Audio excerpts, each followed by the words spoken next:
Hai semuanya, Assalamualaikum warahmatullahi wabarakatuh. Ketemu lagi sama aku Hanifa. Apa kabar teman-teman semua? Kalian selalu sehat ya? Baik-baik aja kayak biasa. Ini cuacanya lagi nggak bagus banget nih teman-teman. Jadi harus bener-bener jaga kesehatan ya guys. Dan untuk kalian yang baru pertama kali nonton video aku, selamat datang. Jangan lupa like video ini kalau kalian suka dan subscribe juga channel aku biar kalian nggak ketinggalan video-video baru dari aku. Oke? Kasus yang mau aku bahas kali ini berasal dari Rusia. Dan jangan salah ya teman-teman, kasusnya tuh bener-bener sadis. Jadi tanpa panjang lebar lagi, kayak gimana sih cerita lengkapnya? Langsung aja yuk kita bahas.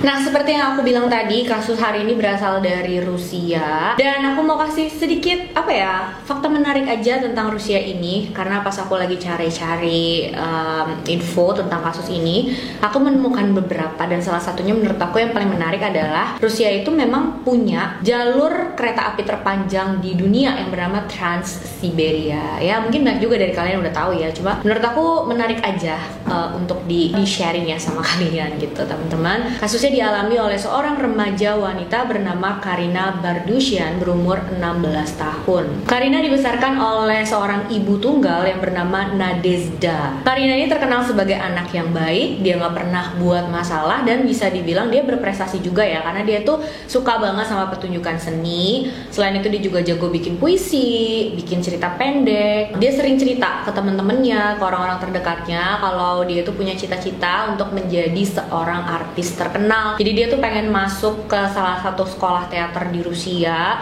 Habis itu dia mau pergi ke Hollywood dan mencoba keberuntungannya untuk menjadi aktris di sana. Selain itu, Karina juga suka dengan musik. Terutama Karina itu suka banget sama musik rock emo. Pasti kalian tahu lah ya, musik rock emo itu kayak gimana, kayak ada suara screamnya. Dan memang kebanyakan sih info ya yang aku dapat, lirik-lirik lagu rock emo itu sangat emosional dan berisi pengakuan gitu teman-teman. Gaya penggemar musik ini tuh kabarnya memang hardcore gitu ya teman-teman. Minat Karina dengan musik rock ini udah muncul sejak dia berumur 15 tahun guys. Dia sering datengin pertunjukan musik rock yang ada di sekitar rumahnya, yang ada di sekitar sana lah. Nah, karena minatnya dengan musik rock ini, saat itu juga dia menemukan seorang pria yang kayak tipenya dia banget lah. Dia ketemu dengan pria ini di salah satu konser musik rock yang dia datengin. Bahkan ternyata pria ini adalah vokalis salah satu band yang dia tonton guys. Nama pria tersebut adalah Maxim Golovatsky,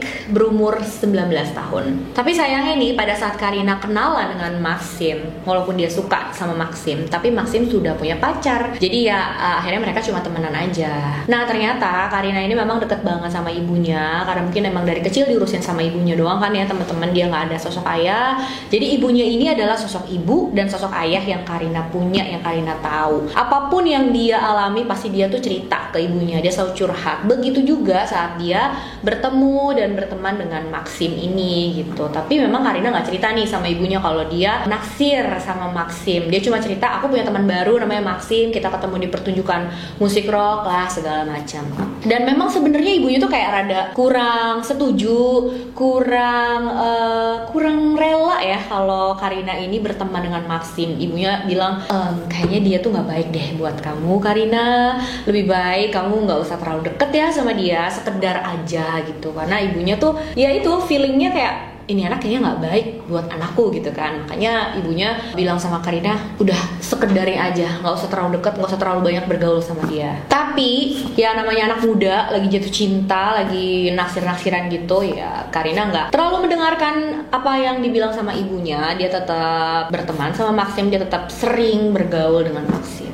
Sampai pada tanggal 19 Januari 2009, tiba-tiba Karina menghilang. Padahal sebelumnya Karina itu masih sekolah guys. Bahkan pulang sekolah, dia masih sempat telepon ibunya, terus izin mau ngerjain PR di salah satu rumah temannya. Dan mungkin akan pulang agak malam katanya gitu. Dan karena ibunya berpikir, oh iya dia udah minta izin, udah gitu izinnya mau ngerjain PR bareng kan, ya dibolehin lah. Tapi ibunya bilang asal jam 7 malam kamu udah sampai di rumah ya, jangan lebih dari itu.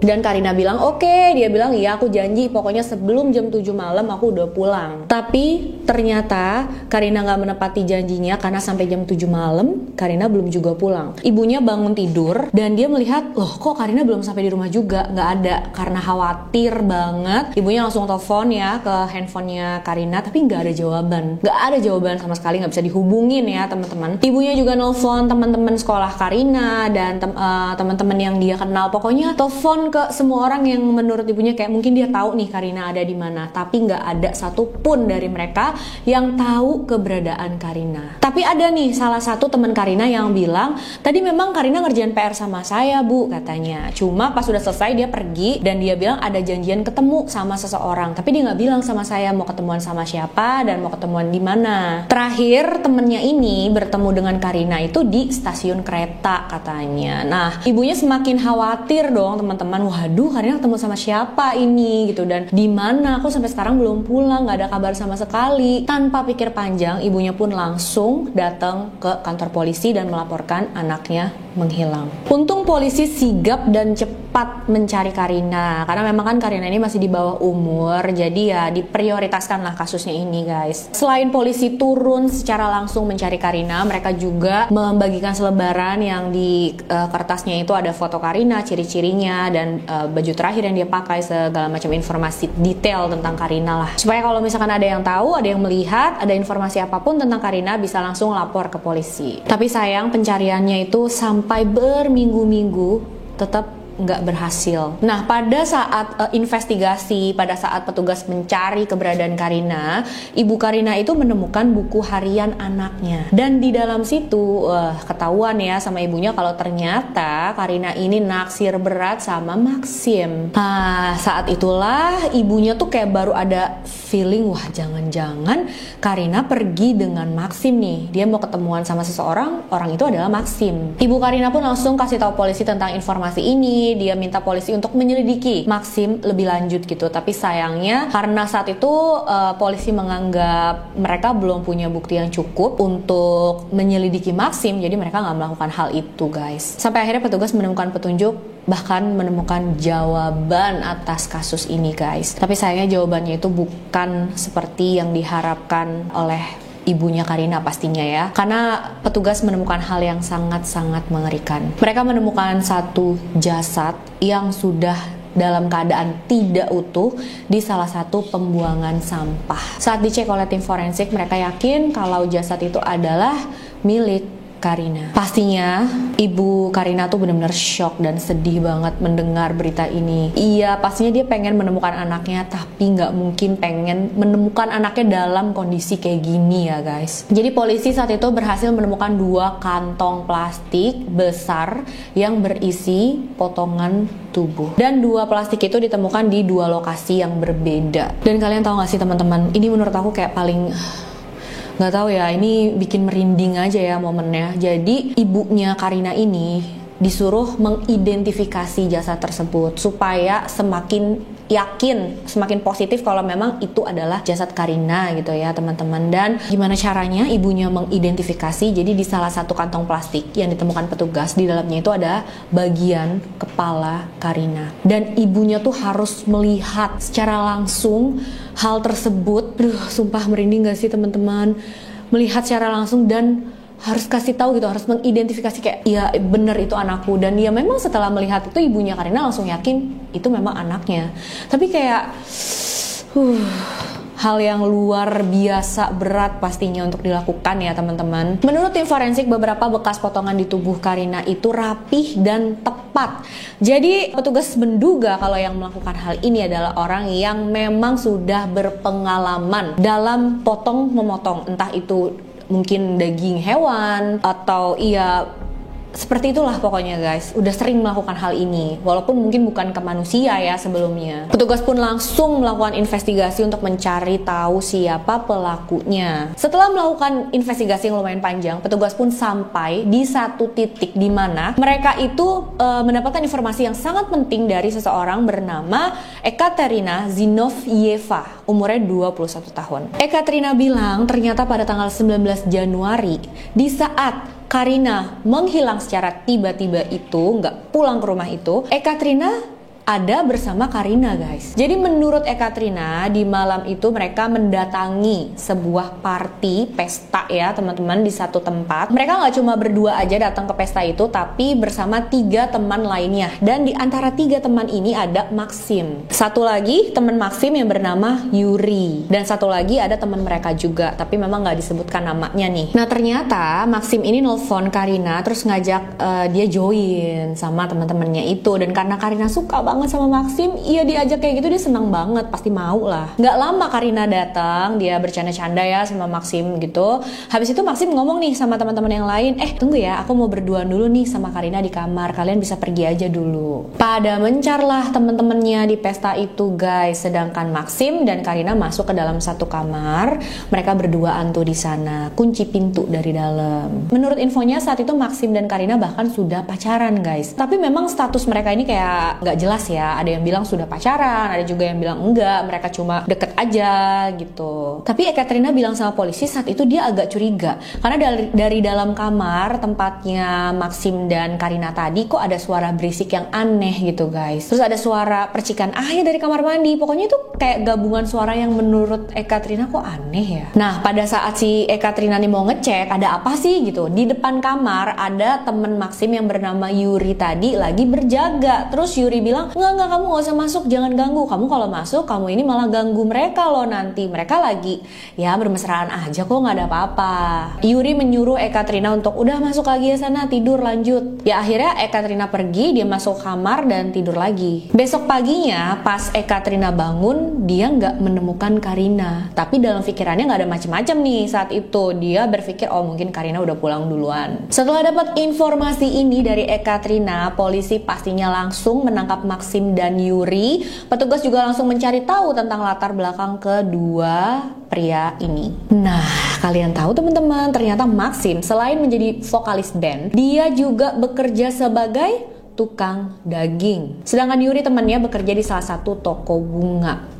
Tukang daging guys. Kalian masih inget kan kalau petugas itu mencurigai pelakunya sebagai orang yang udah sering memotong-motong begitu. Jadi tukang daging ya memang sering melakukan hal itu kan. Dan riwayat kedua tersangka ini memang tidak baik. Pada tahun 2005 Yuri itu sempat ditangkap dan dihukum karena kasus perampokan. Sedangkan Maxim itu pernah dirawat di rumah sakit jiwa karena kesehatan mentalnya terganggu. Pada saat awal interogasi mereka itu ya pastinya nggak mengaku ya teman-teman, mereka tuh saling menyalahkan. Tapi setelah diinterogasi terus sama polisi sampai akhirnya mereka terpojok nggak tahu mau jawab apa lagi, mereka akhirnya mengakui perbuatannya. Petugas juga melakukan penggerebekan di apartemen tempat semua kejadian naas itu terjadi dan mereka menemukan sisa darah di lantai apartemen tersebut. Setelah mereka mengaku bersalah, mereka juga kasih tahu ke petugas bagaimana kronologinya dan apa yang mereka lakukan pada Karina. Dan itu menurut aku benar-benar luar biasa sadis banget ya guys. Jadi memang malam itu Maxim dan Karina melakukan hubungan intim guys. Tapi dengan teganya, dengan kejamnya, setelah itu Maxim langsung menyerang Karina. Dia membawa atau menyeret Karina ke kamar mandi dan menenggelamkan dia di dalam bathtub yang penuh dengan air. Setelah Karina kehilangan nyawanya, Maxim dibantu oleh Yuri. Mereka berdua langsung mengeksekusi jasad Karina. Mereka memotong bagian tubuh Karina di dalam kamar mandi itu ya guys. Termasuk bagian kepalanya, ya Allah Tuhan. Kok bisa sih? Bahkan lebih parahnya lagi nih guys, mereka mengambil beberapa daging pilihan dari tubuh Karina untuk dimasak dan dimakan bersama-sama. Daging pilihan yang sudah dia pisahkan tuh dimasukin ke freezer, sedangkan bagian tubuh Karina yang lain dimasukkan ke dalam kantong plastik menjadi 2 kantong dan dibuang ke 2 lokasi berbeda kan. Kalian tahu daging tadi dibuat apa? Dibuat jadi daging burger. Mereka makan itu barengan dengan kentang goreng. Bahkan burger buatan mereka ini ya, nggak cuma dimakan sama Maxim dan Yuri. Mereka ini membagikan juga ke teman-teman lain yang ada di sana, termasuk Ekaterina. Dan yang lainnya sama sekali nggak tahu kalau daging yang mereka makan itu adalah daging manusia guys. Ya Allah, merinding, ya ampun Tuhan. Bener-bener ya, Gila banget deh. Dan yang paling gilanya lagi, pada saat petugas tanya, emang kenapa sih kamu melakukan itu? Kalian tahu jawabannya Maxim dan Yuri apa? Mereka bilang karena lapar. Jadi mereka lapar, akhirnya setelah menghabisi Karina, beberapa daging itu diambil untuk mereka makan. Coba bayangin guys, itu alasan. Benar-benar gak tahu harus komen apa ya. Setelah pengakuan Maxim dan Yuri, mereka diadili pada Maret 2009. Infonya nih teman-teman, pada waktu sidang beberapa kali sempat dihentikan karena juri-juri yang datang dan melihat bukti-bukti itu pada mual. Mereka nggak kuat ngelihat foto-foto dan video bagian tubuhnya Karina itu guys. Itu aja orang lain ya, jadi nggak kebayang gimana perasaan ibu Karina yang udah merawat dia dari kecil, dijaga baik-baik. Gak heran ibu Karina ini benar-benar emosi banget, saking emosinya pada saat tersangka ini keluar dari ruang sidang. Ibunya tuh langsung teriak-teriak ngata-ngatain mereka. Ibu Karina bilang hidupnya hancur karena Karina direnggut kayak gitu ya dari dia dan dengan cara sesadis itu. Dan hasil sidang memutuskan bahwa Maxim mendapat hukuman 19 tahun penjara, sedangkan Yuri selama 18 tahun penjara.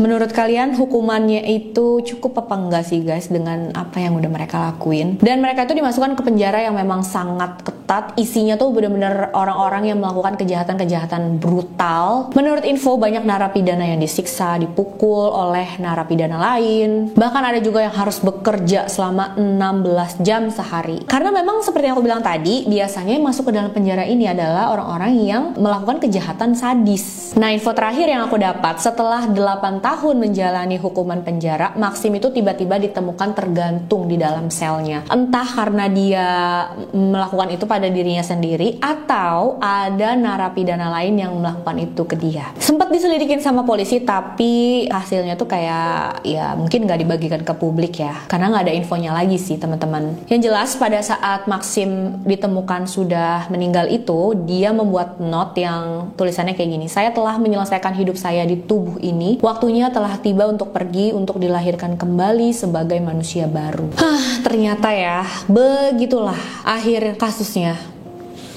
Aduh, benar-benar gak habis pikir, kayak kok bisa sesadis itu. Karena kan Maxim ini pernah masuk ke dalam rumah sakit jiwa. Apa mungkin ya kesehatan mentalnya itu memang belum pulih seutuhnya? Karena bisa-bisanya dong ditanya kenapa dia melakukan hal itu, motivasinya karena lapar. Lapar kan bisa beli makan, kayak gak ada makanan lain gitu ya. Harus banget melakukan hal ini, kan gak masuk akal ya teman-teman. Kita doakan aja ya teman-teman, semoga Karina bisa tenang di sisi Tuhan, mendapatkan kebahagiaan yang abadi, dan ibunya juga bisa tabah, kuat menerima ini ya guys. Jangan lupa ya komen apa pendapat kalian tentang kasus ini, aku pengen banget denger. Makasih udah nonton videonya sampai akhir. Jangan lupa like video ini kalau kalian suka, subscribe juga channel aku untuk kalian yang belum subscribe, dan share juga ya, bantuin teman-teman supaya makin banyak yang nonton, aku semakin semangat upload videonya. Untuk kalian yang mau request kasus boleh, silahkan kirim DM ke Instagram aku hanifastory92. Jangan lupa di follow juga IG-nya. Oke guys, sampai jumpa di video selanjutnya. Bye bye.